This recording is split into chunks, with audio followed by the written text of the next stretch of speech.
So right as the music was going, the Babylon Bee posts, Vatican installs heresy jar in Pope's office.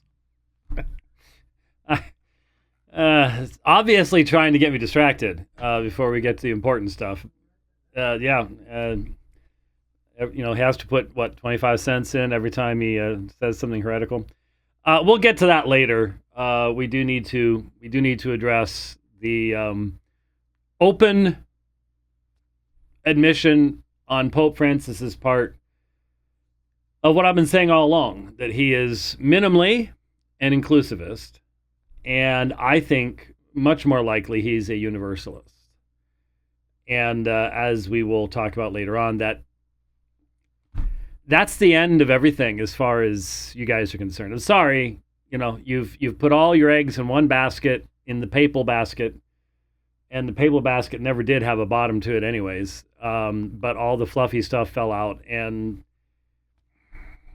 I know there are a bunch of you sitting there saying, well, 40 years from now, we'll know that he was an anti-pope and we'll have a true pope by then. And half of you will be dead and you won't even know. So it's just a incredible demonstration of the utter worthlessness of the concept of papal infallibility. It truly is. It's just, but anyway, before we get there, I haven't seen anybody else say this. I'm just gonna go throw this out there just for fun of it before we get to the really important stuff. Sometime during the lockdown period, I did a dividing line that probably blew a lot of people away, but I talked about guns and I corrected a lot of the stupidity. Anything coming from the left about guns is going to be based upon utter stupidity. The one reporter who wrote something for some big, publication back east. Rich just turned the flashlight on his phone on, and he's getting ready to crawl under the desk in the other room, and that means we are doomed. It's all gonna go poof in a second, and we'll be gone, and that's all there is to it. Anyway, the guy, what was it, New York Times or something? He wrote a piece about shooting an AR-15. Now look, you can use the AR platform for all sorts of different calibers, but 99% of all AR-15s are 5.56 223. 223 is the civilian number because that's in statute. 5.56 millimeter is the military, same round. It's just a little bit bigger than a 22 caliber slug. It's very fast. I don't want to get shot by one, but believe you me, in comparison to all sorts of other stuff, it's small beans. It really is. And this guy is talking about how he got PTSD from firing this thing, the kick on it, and when it hit the target, and all those stuff. And people were posting videos of their 9-year-old daughters with a 220 with a AR, because there's very, very, very, very little recoil on a 223. I mean, it's just I have a 223 sniper rifle, really a bull barrel sniper rifle, and you're not even going to feel the kick on that. It's the rifle is so heavy, that bull barrel, it's just ping, ping, ping. That's all there is to it. If you want it, I would love to take that reporter out and have him shoot my 338 Win Mag. That would give him PTSD. Oh yeah. The whole world shakes when you fire that baby. Or my M500 50 cal. Anyways, we talked about all sorts of stuff, and we're trying to help people to understand what in the world's going on. Oh, good grief! I've got to stop. Looking at what's popping up on the screen. But anyway, I'm not even sure how I got on that topic. It's just what I was going to say was when I heard that in the second assassination thing at the golf course, I heard today the guy was there for 12 hours. How in the world do you hide next to a fence for 12 hours? Again, so much of this stuff, huh? Yeah, I don't know. And I guess he had like bulletproof vest plates and stuff. But everything that I've been told is it was an AK-47. And that was the first thing that I heard. And now, obviously, all those things can change. But let me tell you something. If I was going out to try to shoot somebody from long range, I ain't taking my AK. I've got one. It's how do you describe an AK-47? It's ugly. Okay, it ain't pretty, but they're all the same, no matter where they're made. So you can take a part from Bulgaria and a part from over here and a part, slap them all together, and it's gonna look like my old '64 Dodge Dart. No two body panels the same color, but it's still gonna work. And I remember I took a Marine. I think he was a major then. I think he retired as a colonel. I took a Marine major out once and let him do a 30-round clip through the AK-47. And, he knelt down and I was taking some pictures and stuff. And he stood back up and he says, I've destroyed thousands of these things. I've had my tanks, big one, M1 Abrams, run over thousands of these things and crush them into worthless piles of junk, he said. But I had never fired one until now. And he said, that's a sweet weapon. And so, yeah, they're fairly reliable. I know when I got mine years and years and years ago, I got a jam in it. I could not get out for love nor money. And I took it back to the place where I bought it. Guy takes it, turns around to a bench. He goes, wham! Clears it and hands it back to me. And I'm just sort of you can see by the look on my face. And he goes, you can't break an AK-47. Okay, all right, I won't worry about it. I was all concerned about, doing permanent damage. He's like, yeah, no, that ain't gonna happen. So all of this to say, I wouldn't choose an AK to do that. I mean, it's relatively accurate. But man, there are a lot more. If you're going to take a 300-400 yard shot, there are a whole lot more accurate rifles than that by a long, long shot. Now, maybe you're thinking, well, I'm going to take the shot and then I have to be shooting at everybody else. And, I don't know what this nutcase was thinking. But as soon as I heard AK-47, I'm just sort of like, who knows? The thing is, who knows? How can you trust almost anything that you see or read anymore? The only journalists are not a part of the press anymore. So who do you trust? I don't know. But since it's floating around out there, let me say one thing. I said on the Christian Worldview program with David Wheaton, that aired on the 14th and this happened on the 15th. And I happened to say in passing on the program what I have said, what Rich will confirm I said last summer when the first assassination attempt took place. That afternoon, I said to a bunch of friends, people in my family, I've said it to the guys at church, so on and so forth. Here's what I said. If Trump lives to November, and that's in no way, shape, or form a given, because there's just too many wackos out there, and I don't trust his protection. I really don't. If Trump lives to November, if somehow he can overcome the obvious election interference from every which direction, foreign and domestic, cheating and everything else, and win the election, I just don't see how he lives to January to take office.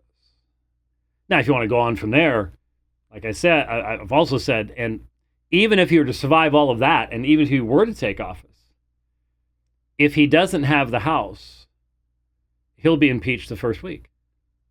Because these people don't care about law, constitution, anything like that. I reposted some, I think, House testimony today about how the regime has told the federal marshals. Did you see this? Anybody that the federal marshals deal with, in prison, whatever, they are to provide to the person that they are interacting with voter registration materials and help them fill them out. So you have Mexican nationals, citizens of Mexico, already been kicked out of the country multiple times. They're in prison now for violent crimes. They will be registered to vote by the federal marshals. Is that constitutional? No. Is it legal? No. Are they doing it? You bet. Why? Because they don't care. We're no longer a nation of laws. The traitors have taken over. They're running things, and they're going to try to keep power every way they can. Mark it down. Mark it down. I'm not interested in, 5 years from now, everybody going, well, you sure nailed all that. Well, but dozens of people, hundreds, thousands, tens of, anybody with a brain is seeing what's coming. But there's a lot of people without a brain right now when it comes to this stuff. All right. Anyway, oh goodness, so much weird stuff happening. When the debate took place last week, I wrote an article and I put it on Twitter. That was dumb because no one was paying attention and nobody cared. I actually reposted it the next day going, yeah, my timing on this is really dumb. Because about hour and a half before the debate started, I hear the Amazon delivery vehicle or whatever outside, and I go out and got my copy of The Widening of God's Mercy, Sexuality Within the Biblical Story, Christopher B. Hayes and Richard B. Hayes. So Christopher B. Hayes is the son. Christopher B. Hayes is D. Wilson Moore Professor of Old Testament and Ancient Near Eastern Studies at Fuller Theological Seminary. Richard B. Hayes is George Washington Ivey Professor Emeritus of New Testament at Duke Divinity School. Now, Duke is not a conservative school by any stretch of the imagination. Fuller is no longer a conservative school by any stretch of the imagination. Father-son team. I had never really had any use for the older Hayes' New Testament stuff. Really wasn't along the lines of where I would be comfortable using it. But I saw other people quoting him, and he would be quoted fairly regularly because in his original work, in his work many decades ago, he made it very clear that no meaningful reading of the New Testament is going to come up with any other perspective than that the apostles held a universally negative view of same-sex relationships. So he'd get quoted a lot for that by people on our side, and I was like, well, okay, fine. That's actually not all that exciting material for me, but okay, fine. So when I heard about this new book coming out and where it was going to be going, I was like, well, I wonder what other stuff is going to come out eventually about relationships in the families and, all this other kind of stuff. Anyway, the book gets there, and some people had already gotten pre-publication copies. I hadn't requested or anything like that. I had just pre-ordered it on Amazon. And so I start looking at it, and I go to the scripture index in the back because, put yourself in my shoes, what am I going to be most interested in this book is, okay, is there anything new in the biblical argumentation? there's anything new about Holiness Code, Leviticus 18 and 20. Is there anything new? Romans 1, 1 Corinthians 6, 1 Timothy 1. Any discussion of arsenokoitai? What's going to make this different than everything else that's come down the road? And so I turned to the scripture index, and there's one page reference. One page reference, 1 Corinthians 6. Now, those of you that heard the debate that I did last year in Pennsylvania on side B, the side B perspective, will know that the vast majority of the debate was there in 1 Corinthians chapter 6. So I was really interested to find out what on earth we were going to see there. And so I pulled it up. I should have had this already put up this way. I tried to get rid of the thing on the left-hand side, but I can't, for some reason, get rid of it. And I've clicked on everything, view and all the rest of that stuff. There's nothing I can do about it. Sorry about that. So I want to have enough context here. For both of us, this new vision of the implications of Scripture's stories represents a change of mind, a revision of what we thought before. So they're admitting we've changed our views. We've now become, affirming, so on and so forth. When the people of God change their minds about things, it is often because someone offers a new vision of God's will. And I would just stop and go, could that someone be God? And what would that require of God? That God change his will. Oh, okay. Anytime we revise our plans, we literally re-envision things. This is what we have sought to do in this book, to re-envision and reframe the debate about sexuality in the church. Now, it was, I think, 11 years ago that Brownson came out with his Bible sexuality gender book. And all the pro-homosexual guys just sort of abandoned their old arguments and just embraced whatever he had and whatever he had to say. Certainly the Reformation Project did that, so on and so forth. So that happened because his son came out as homosexual, and many of the people who have, quote-unquote, changed their views did so because of family issues. I don't know if that's the case here or not. I really don't know. But point is that what you have to have, and the arguments, and the whole reason I'm taking the time to talk about this, I'm primarily doing this for people that are involved in ministry in the church. Because if you're involved with counseling, if you're doing anything along those lines, you need to be aware of what's out there. This book will be used, just as Brownson's book was used, as the most recent scholarship. And that's one of the main reasons I want to get it. What's the most recent scholarship on the key issues? But what you discover is this re-envisioning is a fundamental abandonment of the idea that Scripture has any relevance to us today at all. That's what it is. So I had first heard this when Dr. Kirk, who at the time was an adjunct professor at Fuller Seminary, I wonder if he had contact with Hayes, the younger Hayes. I wonder if they were both influenced by the same sources, or if one was influenced on the other, or whatever. I don't know. But it does make you wonder.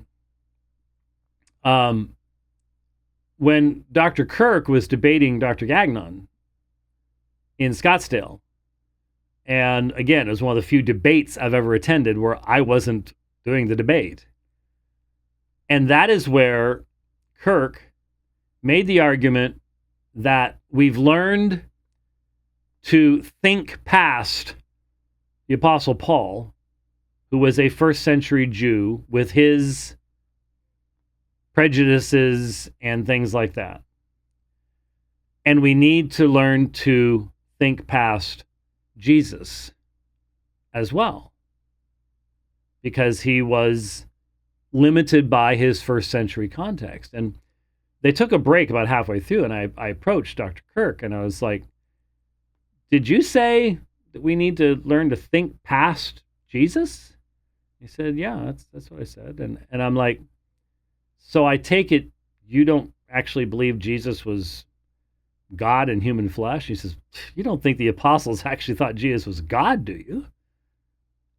I'm like, most certainly do. Be happy to debate that one. Well, he didn't really take kindly to that. And I am thankful that I've learned since then that Dr. Kirk has left teaching. He's not teaching theology any longer. In fact, has become a paramedic. Interesting career move.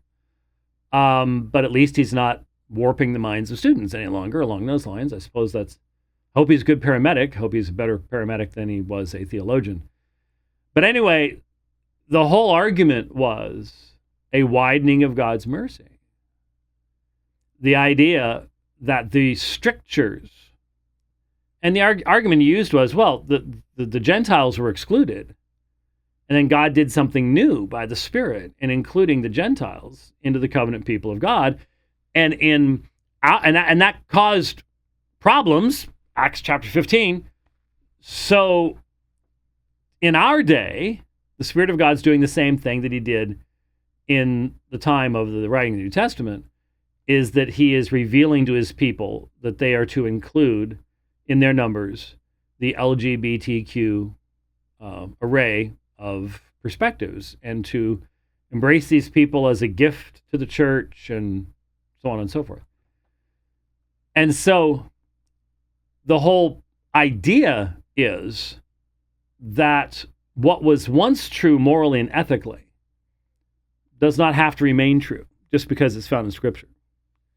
As if the particularity of the Jewish people was something that we had to get over, rather than that was God's purpose to bring the Messiah into the world, and now the gospel is going to the whole world. It's most people with common sense recognize that this is really an abuse of Scripture, and it is. But it's what progressivism is all about today. That's where they're coming from, and that's what you need to understand. So that's what you're getting here. So I want you to understand. I don't want you to have to go buy this thing, or read through it, or do anything else. Just want you to understand what's going on here. So they say that is what we have sought to do in this book, to re-envision and reframe the debate about sexuality in the church. We believe this debate should no longer focus on the endlessly repeated exegetical arguments about half a dozen isolated texts that forbid or disapprove of same-sex relations. The regularly decided texts are Genesis 19, 1 through 9, Sodom and Gomorrah. Leviticus 18, 22, Leviticus 20, 13, Holiness Code. 1 Corinthians 6, 9 through 11, 1 Timothy 1, 10, both use arson koites in the plural, and Romans 1, 18 through 32. Well, that's a huge section that deals with all of human sinfulness, and then there's a central portion that talks about, it's probably the only place in the New Testament talks about lesbianism as well as male homosexuality as an example of the twisting of the creator-creation relationship. Talked about that on the sermon last night at Apologia, and that was my first sermon with hearing aids. It takes a little bit of getting used to. It changes the dynamics of what you're hearing, and even right now, it's different dynamics as to how I'm speaking and stuff like that. And I probably sound somewhat differently too, just how it works. Anyways, I did run through the beginning of Romans 1, 18 through about 24 in a sermon on the biblical foundations of the presuppositional method of apologetics. If you want to look that up, you might find that useful. I realized on the way home that I'd forgotten, by the way, if you go do that, to make reference to the fact that the Apology Academy has twice, I think, flown Eli Ayala out to do stuff on Precept. And Eli is just so good at putting the cookies on the lower shelf, okay? Explaining things, showing how it works, not getting so deep in the weeds that people get lost. And so take advantage of Eli's stuff. He has his own YouTube channel, Revealed Apologetics, but he's also got stuff with Apologia that I think you'd find be really helpful too. I was going to mention that during the sermon, but I was also rushing because the pre-sermon stuff went really, really, really long. And I wasn't getting started anywhere near where we normally do. And our services go over 2 hours all the time anyways. And last week, Jeff had gone an hour and 20. So I was going to try to make the mothers in the congregation love us again by getting done earlier than that. And I did. I think I did 58 minutes, as I recall. So, but I had to rush, and that's why I forgot. So sorry about that, Eli. I was going to do that. Okay, how did I get there? Anyways, Romans chapter 1. So these are the quote-unquote clobber passages. All right? We've gone over them a million times before. Every debate, you can go back and see the debates we did with Graham Codrington and John Shelby Spong and whoever. Gone over them over and over again. I just honestly say we've just never really been challenged on any serious level as to what these texts actually say. And I think those debates will demonstrate that. So I go back to my quotation. In this book, we have not revisited them. It is relatively clear that these texts view homosexual sex negatively, even if they do not envisage covenanted same-sex partnerships as we know them today. But drawing conclusions based only on these passages would be like basing a biblical theology of slavery on Exodus 21:2, which assumes one can buy a slave, and 1 Peter 2:18, which tells slaves to be subject to their masters, or a theology of immigration on Ezekiel 44:9's exclusion of foreigners from the sanctuary. Well, I hope all of us can recognize that's foolishness. These are not parallels at all. The texts on same-sex sexuality cannot be, and they frequently are, but they cannot be separated from the positive presentation of the sexual binary, God's purposes in the family, Jesus' teaching on marriage. We mentioned this in the same-sex controversy 23 years ago, Jeff Neal and I, and that was one of Jeff's primary emphases as we were writing that book, is that so much of our problems in this area is because we don't have a positive theology of sexuality. We only know the negative verses. And I've admitted more than once, I graduated from seminary. I couldn't have given you those 6 verses off the top of my head, not then. That's how little discussion there was in my upbringing and in the church. Especially fundamentalist type churches, you wouldn't talk about stuff like that. You might quote a verse once in a while, but you're never going to quote it in context. I had no earthly idea. What's the contextual difference between Leviticus 18 and Leviticus 20? Most people don't know. That's why I ended up doing the Holiness Code series for 35 sermons that's still out there. I think someone put those on YouTube too. I know the Church History series is on YouTube. I'm not sure if the Holiness Code series is on YouTube. But anyway, where we went through all of that stuff so that we can have a good, solid foundation. But these are not parallel issues where you have clear positive teaching that these negatives are just providing the outer walls to. So they go on to say, instead, we hope to refocus the conversation on larger narrative patterns and precedents in the Bible. The stories we've summarized in the foregoing chapters disclose a deeper logic, a narrative pattern in which God's grace and mercy regularly overflow the prohibitions and restrictions that exclude and condemn fixed classes of human beings, even when those prohibitions were explicitly attributed to God in earlier biblical texts. We believe that our contemporary debates about sexuality should be shaped by that deeper logic. In other words, the scriptures are incoherent. They're incoherent. And they should be interpreted in the light of wherever our society has gone now. This is the widening of God's mercy. So you don't have an unchanging God. You have a very changeable God. You do not have transcendent moral foundations.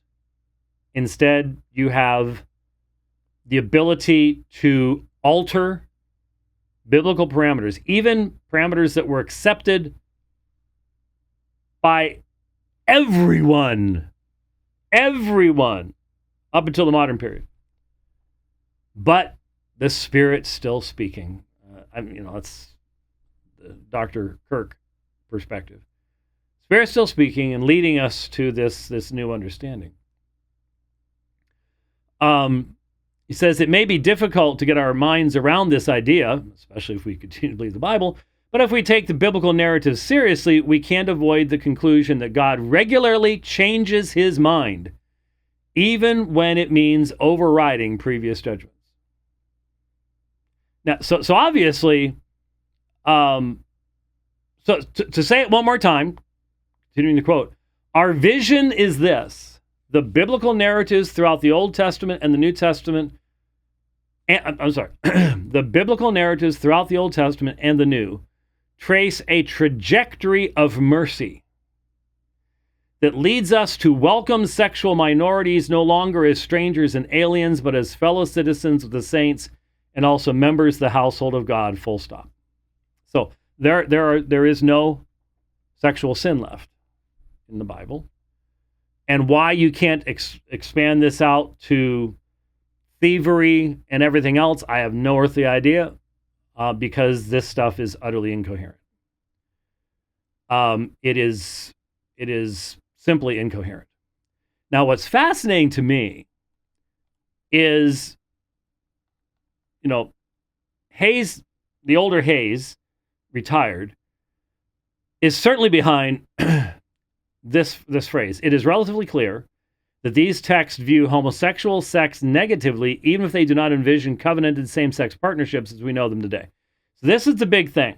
The Bible just didn't know about covenanted same-sex partnerships, lifelong monogamous relationships, as incredibly rare as those are in the homosexual community, almost non-existent, actually. But this is an argument we have dealt with many times in the past. So there's a footnote. Here's the footnote at that point in the book. The biblical authors did not have in mind the sort of homosexual relationships that the church now considers blessing. And it is not possible to imagine what they might have said about them.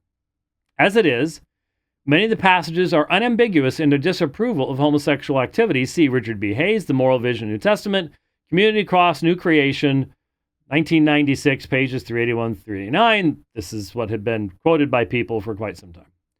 I, Richard, the old guy, stand fully behind the descriptive, notice that's in italics if you see that down there, the descriptive exegetical judgments I made there about the meaning of all these texts. Well, at least,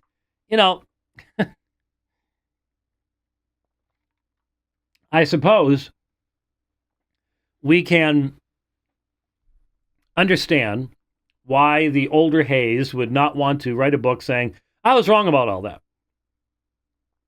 There have been those who have done that. But what he's saying is, well, I was giving a descriptive exegetical judgment. But I also draw the reader's attention to the final sentences of my discussion of Romans 1, 18 through 32. No one should presume to be above God's judgment, All of us stand in radical need of God's mercy. Thus, Paul's warning should transform the terms of our contemporary debate about homosexuality. No one has a secure platform to stand upon in order to pronounce condemnation on others. Anyone who presumes to have such a vantage point is living in a dangerous fantasy, oblivious to the gospel that levels all of us before a holy God. End quote. Sounds wonderful, except the only way to define holy God is if there is an objective standard of holiness. He continues to say, I now wish I had added another clause to that final sentence to represent my new viewpoint, so that it would read, quote, the gospel that levels all of us before a holy God who welcomes all of us with infinite compassion and mercy. End quote. Again, this sounds wonderful until you realize what's being said. The cross was foolishness. Not from the world's perspective. The cross was empty. If God can welcome all of us with infinite compassion and mercy without any reference to sin, there's no more sin. There's no more sin. Sexual sin? Oh no. Pedophilia, bestiality, doesn't matter. That's the way God made you, right? There's no sexual sin. So there's no reason for atonement for sexual sin. And once you do that there, what sin can you not simply go, but God made me this way? That's just who I am. You have to accept me for who I am. God's compassion and mercy is infinite in the sense that it brought the Son to the incarnate state in his self-giving for his people. But what's behind this is the very same thing that leads, well, to Pope Francis and inclusivism and universalism. It's the end of the gospel. It's the end of atonement. It is.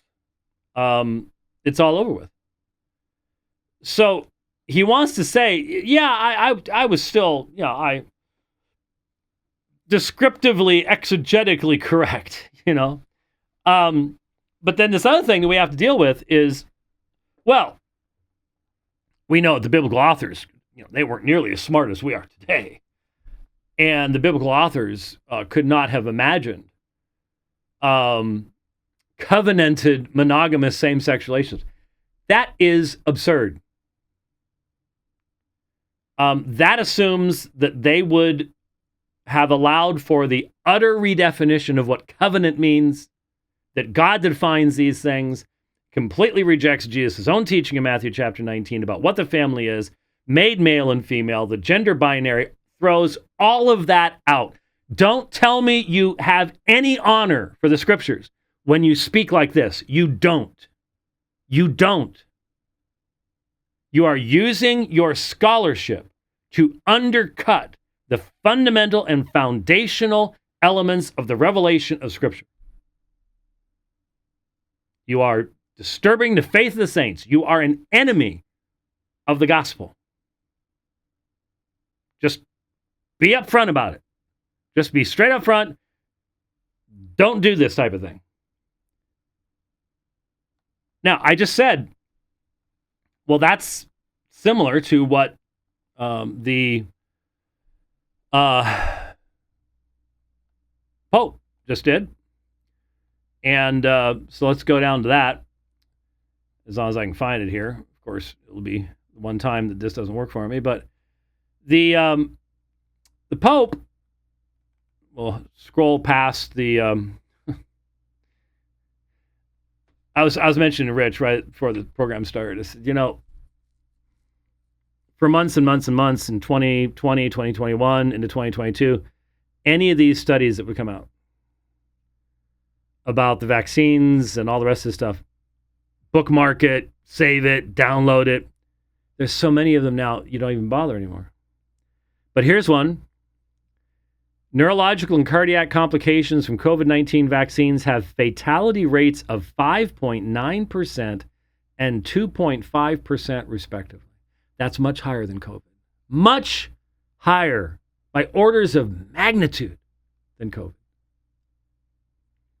And we were getting threatened with getting kicked off for misinformation. And believe you me, if those two clowns, and they are clowns, are elected and put in power, Elon Musk might as well go ahead and launch himself to Mars.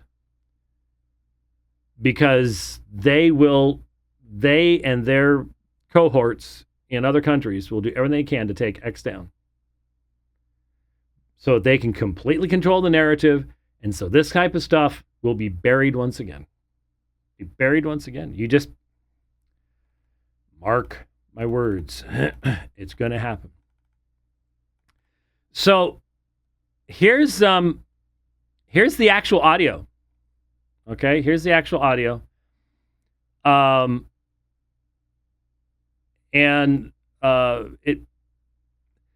The Vatican's tried to do some damage control, but it really hasn't worked. But I won't put this up. But here's the actual audio of the Pope talking to young people in a it's an ecumenical mixed religion context.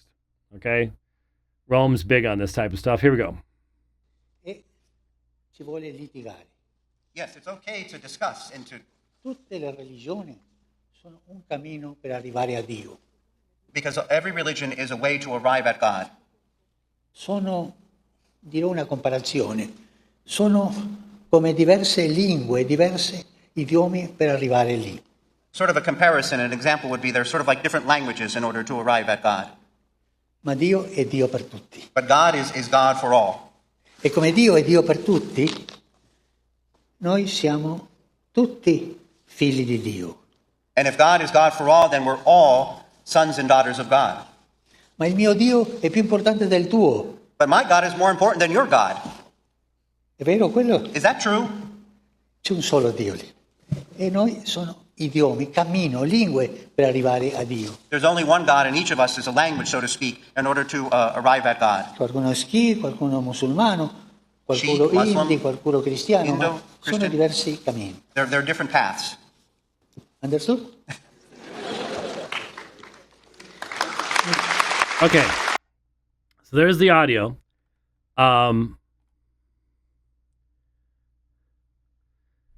So I think this was, I think the Vatican tried to put this out. Here's the text.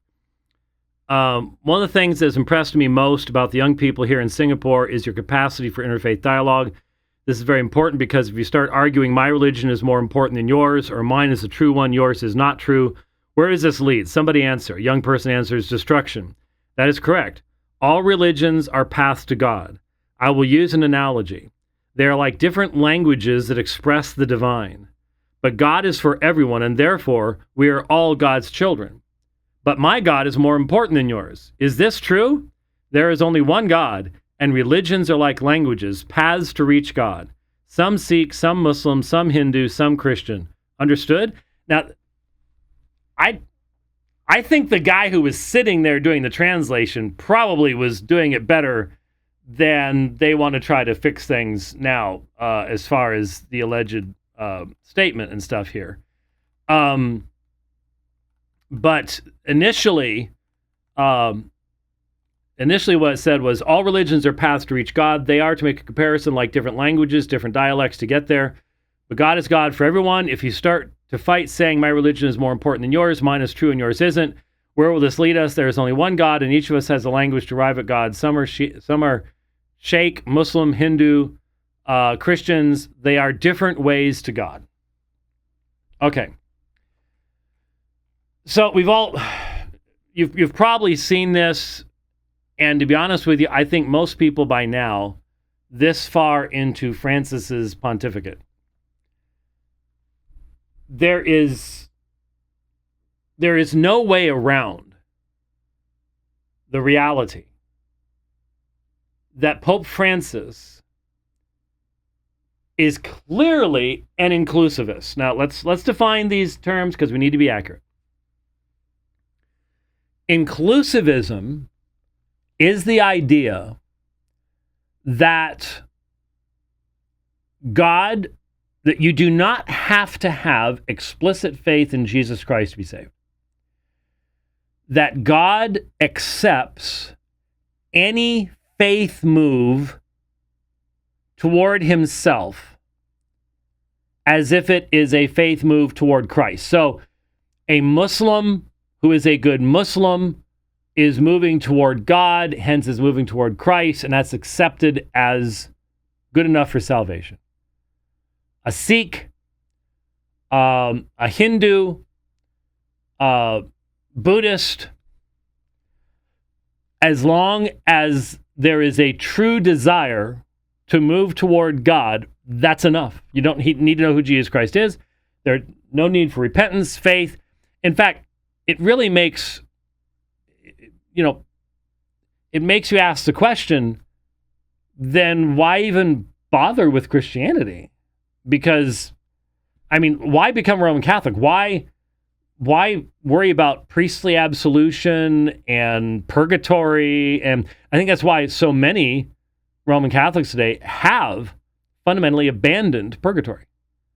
They've abandoned the clear teaching of an extended period of time of purgatorial suffering in a place called purgatory that was so plainly the teaching of the church for hundreds of years, Roman Catholic Church. And now they're willing to go, it might be instantaneous. We just don't know. The church just doesn't define these things. They did, very plainly, but you just don't like it, and so you've decided to go another direction. We get it. Anyway, so why bother with all that? If we're all going to end up the same place, and Buddhism, Hinduism, Islam, they're all going to get you there anyways. It sounds like about the only reason to be a Roman Catholic is, well, but you get to pray to Mary. you get to carry statues of Mary around and get trampled to death carrying statues of Mary around and all the rest of that stuff we've seen just recently. It is so that's inclusivism. Okay. I forgot to finish the definition. So any faith movement, and I think that's really what was behind that very early indication of this in Francis's pontificate within the first couple of years, where the young kid sits in his lap, seems like a nice old man.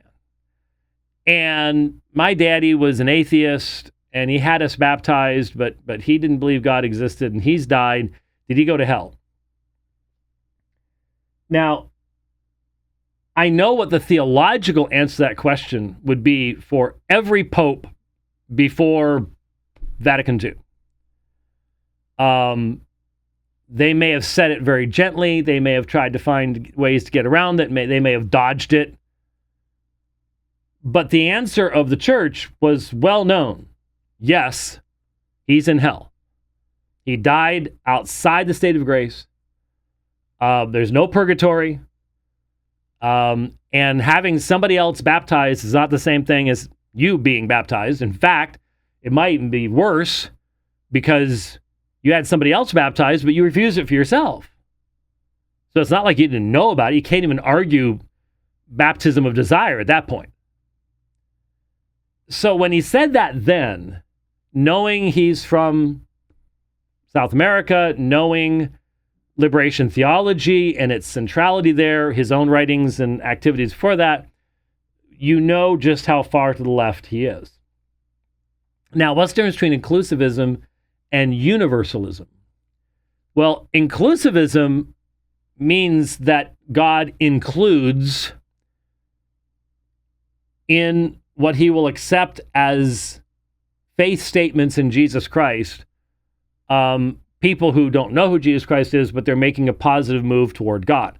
But that leaves open the possibility of people who make no move toward God at all, and in fact, live their life in rebellion against even, let's say you were raised in a completely Muslim context, but you refused to say the prayers, you refused to give alms or, say the Shahada, whatever. If you did not make a positive movement toward God, which in the case of that atheist, it was the baptism of his kids. That would be the positive move. But if you didn't do that, then the option is left open that there would be people who die outside of God's grace. And so an inclusivist does not necessarily have to be a universalist. A universalist is simply a person who believes that everyone will be saved. And in fact, there are forms of universalism that would say that all of creation will be redeemed, in the sense that even Satan and the demons will eventually be redeemed. And it's all going to be wonderful. We're all good down here, type of situation. And so, but again, universalism might only be limited to humanity, normally is, but there is wider forms of universalism as well. So anyway, where does Francis stand? Clearly, the words that he has spoken fit into an inclusivistic paradigm, minimally. Could he be a universalist? Yeah. He really. There are many universalists in the Roman Catholic Church, in the Roman Catholic hierarchy, that reject what the Roman Catholic Church itself has taught for centuries in regards to eternal punishment, things like that. You bet. He could be. Might he reveal himself? Well, he keeps talking the way he's talking. Now, a number of people say, but this wasn't an official statement. Let me tell you something. When you're explaining something to kids, you reveal more about what you really believe than when you're talking to scholars. Because you can use all sorts of fancy language to redefine things and do all the nuance and all the rest of that kind of stuff. He's talking to young people from other religions. Well, that's not official. It expresses what this man believes more clearly than all the nuanced written statements that have been gone over with a fine-tooth comb by Tucho Fernandez, his primary guy for writing that kind of stuff, for official papal stuff. It says more. And here's your problem. Which pope is appointing people to all the positions of power and teaching in the Roman Catholic Church? The careful, nuanced, this is going to be parsed every which way from Sunday, papal statements, or the Pope who's talking to the kids? It's the Pope who's talking to the kids, because that's what he really believes. And so those are his guiding principles. And no matter what you do, here's the reality. This man does not believe what his predecessors did. Oh, you might argue for, one of the Pauls or something like that in the last century, but let's leave the 20th century out. There is not a single bishop of Rome prior to the year 1900 that would have said what he said to those kids. And you know it. Stop deceiving yourself. You're lying to yourself. You know that's true. Have you noticed in a couple debates now, I have made the statement that Francis, if he were to stick to his guns, stick to his beliefs, and express the beliefs he has expressed today, both officially and then unofficially like this, in the year 1600, in Italy, he would have been burned at the stake. I would defend that statement in debate, and I don't think anyone with a brain who knows anything about history would dispute it. So what does it tell you? You have to come up with you have to do the Cardinal Newman doctrinal development thing, but then you've got to put on steroids and some LSD to actually make it work. You really do. And you know it. And there's a bunch of you sitting there going, yeah, he's a mess, but I still believe. I still believe. And I just have to ask you, what would it take? What would it take? How far would you have to go? And, you know, in the debate month before last, an answer was given to that. My good Roman Catholic opponent in that debate, Alex Strato, he said, if the church ever blessed same-sex marriages, same-sex relationships, then you can know that Roman Catholicism is false. And I was looking out. I was looking out at the audience. And it was primarily, there are lots of Catholics there, but it was a primarily Protestant audience. And there were a lot of folks going, oh, we're marking this one down. You know, that's what's the time on this one? What's the timestamp on that? And we were all thinking the exact same thing. But here's the problem. This moves slowly. You know, these major mainline denominations that have fallen into the utter abyss of rainbow stole-wearing priestesses giving the most absurd self-help talks ever heard on the planet, that didn't happen overnight. That took decades and decades. And here's the problem. It might be Alex's kids that find out and experience that. What do you do then? When it moves that slowly? And what does it do to your confidence that you have the infallible vicar of Christ on earth? How when I first started debating Roman Catholics, you had John Paul II, nice, stable, long pontificate. Throw a little liberalism out here, a little conservatism out there, keep everybody happy type thing. And over, you listen to those early debates. We have the Pope. We don't have all the contradiction. We don't have all the confusion. Yes, you do. They did back then too, but it's so much more clear now. And the point is, let's say 40 years from now, the church proclaims Francis an anti-pope. What good is that to you now? You got no way of knowing. You do not have what you all have been telling people for a long time you have.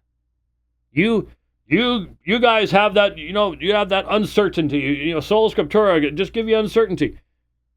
You have certainty about Pope Francis? No, you don't. And you know better. Yes, sir. You realize that I was timing this perfectly. I know you were. It occurred to me as you were saying this, the question of a Roman Catholic, yeah, I know he believes that, no, he says that, but I still believe. My immediate thought to that was, what? What is it that you believe? But do you believe what he believes? Because he's the head of your church. And then your follow-up on that, you described the frog in the pot. Yeah. So 40 years from now, he's not going to be an anti-pope. He's going to be the norm because he's setting the stage for this to become the normal thing. Yep. And what they're going to be doing is they're going to be taking popes who believe like you do now, and making them the anti-popes. If that's what they're going to do, they're going to start separating that off. And they already are. Yeah. Look at the people the Pope's kicked out. They're all the conservatives, the ones who know that his position is not consistent with the papacy of the centuries past. That's the ones they're getting rid of. So your point is well taken. It's not just this guy. It's the legacy that he is staging going forward, decades, maybe even centuries forward, that he's diverted your train off of its tracks and it's not stoppable. And what I mean when I said they still believe, what they believe is they see that danger, but they believe God will stop it. God's gonna fix this. He's gonna bring us a true pope, and they still believe. and they'll believe right up till their death. And it's sad, but it's very, very similar to when, we think about what is available to us today in regards to the seer stone and Joseph Smith's diary, all the stuff that back in the 80s, we were telling people outside the temple in Salt Lake City, and they're, no, that's just anti-Mormon fiction. Now all of it is documented by LDS sources themselves. And they still believe. Now, back then, they would have said, oh, yeah, if that's true, then sure, yeah, you bet. Nope, still believe. Unless there is a work of the Spirit of God. That's what's going to happen. Well, anyway, again, I realize books like this, getting this out there, getting to the heart of it, telling you this is where it's coming from, this is what you need to be prepared for. This isn't how you get people excited. And you'll notice there have been no appeals for money on this program. There almost never are. In fact, I saw some. Rich saw it too. I wonder if I can find it because I think it was this morning, wasn't it? There was a guy, and I almost wrote back to him. I think it was in one of the threads. I probably won't be able to find it. But this guy basically was responding to this guy who was calling me a money grubber and all the rest of this kind of stuff. And the guy was saying, actually, to be honest with you, I've tried to give money to Alpha and Omega Ministries, and you all don't make it very easy to do. And I'm like, I'm sorry, we really don't try to make it hard, really, honestly. But that's pretty. Our marketing technique is brilliant. It is pure reverse psychology. It really is. We need to give money to these guys because they don't know what we don't know what we're doing. We haven't got a clue. We're not even trying, and you feel sorry for us anyway. Yeah, that's the method there. Brilliant. Madison Avenue, top rung. We thought of that 30 years ago. We've been living with it ever since. But it's true. Look, this isn't exciting stuff, but this is why the dividing line exists. And over the years, I just, how many times people have come up to me at a church someplace, and that's what I like about how I'm traveling now, as I get to talk to people like that. And they said, you know what? You covered this topic. I never thought I'd run into it. And lo and behold, someone in my church came up to me and I knew where to go because you had talked about this stuff. And that's why we're here. That's why we do what we do. And that's why we do once in a blue moon, let people know that we're supported by you guys. We're not supported by big, huge, massive. There are no corporations. Why is it that we don't have to be worried about following all these trends? Because it's individuals giving relatively small amounts of money that have kept us going all along. And so be aware that just because we don't talk about it doesn't mean that this ministry doesn't need your support. We do. But we want that primarily to be churches and people, not corporations, not these, if you've read Megan Basham's book, we ain't in there anyplace because there's nobody dropping big Chinese money on us. They know that would be a really bad investment of their time because it ain't going to get them anything. So that's how it works. But that's why we do this kind of stuff. I pre-ordered that because I knew somebody in this audience over the next couple of years, maybe the next couple of weeks, is going to be running into this stuff. And you need to be aware of what the fundamental revisioning of Scripture is that's being proposed by the Hayeses and by everybody else that says, yeah, God's Word it said this, but God's changed his mind. God's changed his will. God's changed his law. And we don't want to talk about what that actually means as far as the cross is concerned. That's where the real problem is. So that's why we did that. Thanks for watching Dividing Line today. Lord willing, we will see you next week. God bless.